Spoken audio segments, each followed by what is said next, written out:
تورخم کې بند پاتې افغانان وایي لا هم افغانستان ته د بیرته ستنېدو اجازه نه راکول کېږي.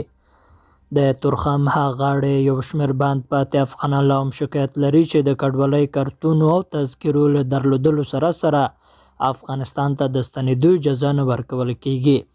دوی ازادي راډیو سره خبرو کې ویل له ګڼو ستونزو سره مخ دي او د حل کېدو غوښتنه یې لري. خان محمد یو له هغو افغانانو دی چې د تورخم هغه غاړې له خپلې وړې ناروغې ماشومې سره بند پاتې دی او افغانستان ته د ستنېدو اجازه نه ورکول کېږي. محمد خان وایي ورته ویل شوي له ویزو او پاسپورتونو پرته د وښتو اجازه نه لري. عباس یو بل افغان دی چې وایي کاروبار یې په تورخم کې له دروازې هاخوا دی. د ده په خبره مخکې به د پاسپورت او ویزې پرته یوازې په تذکرې کولی شول چې هغه غاړې واوړي او کاروبار وکړي، خو اوس ورته اجازه نه ورکول کېږي. افغان سوداګرو په پېښور کې د افغان کډوالو د قومونو د شورا مشر عصمت الله توخي هم ازادي راډیو ته ویل مسافر ناروغان لري هم له دې ستونزې سره مخ دی او په خبره یې په دواړو لارو نه په چمن او نه هم په تورخم ورته خپل هېواد ته د ستنېدو اجازه ورکول کېږي.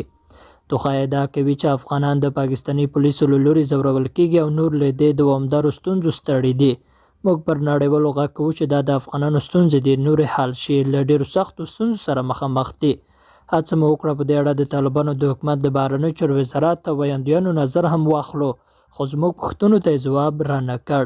خو په اسلام آباد کې د افغان سفارت په خپله ټویټر پاڼه لیکلي چې دوی د دې ستونزو د حل لپاره له پاکستاني چارواکو سره خبرې کوي. د مارچ په 12مه نیټه یې په خپله ټویټر پاڼه لیکلي هغه مسافر چې د تورخم او چمن په سرحدي دروازو کې بند پاتې دي باید په 3 ورځو کې خپل هیواد ته ستانه شي، ګنې بیا په تذکرو او د کډوالۍ په کارتونو د اوښتلو اجازه ورته نشته. خو ازادي راډیو ته د خیبر پښتونخوا ځایي پاکستاني چارواکو ویلي چې دا کار د پاکستان د ملي امنیت سلاکار یوسف مهید په لارښوونه د امنیت د ټینګښت لپاره کړی دی. دا په داسې حال کې دی چې له افغانستان نه پاکستان ته هره ورځ سلګونه افغانان د بېلابېلو لاملونو له امله په ځانګړې توګه د دوا او درملنې لپاره تګ راتګ کوي. مخکې د چمن له لارې چا سره چې د کندهار تذکره به اجازه ورکول کېده چې بې ویزې او پاسپورتونو پاکستان ته سفر وکړي، چې دا مسافر بیا څه په هماغه لارې او څه هم په تورخم بیرته افغانستان ته ستنېدل. لیدونکو له ملتیا مو مننه کوم.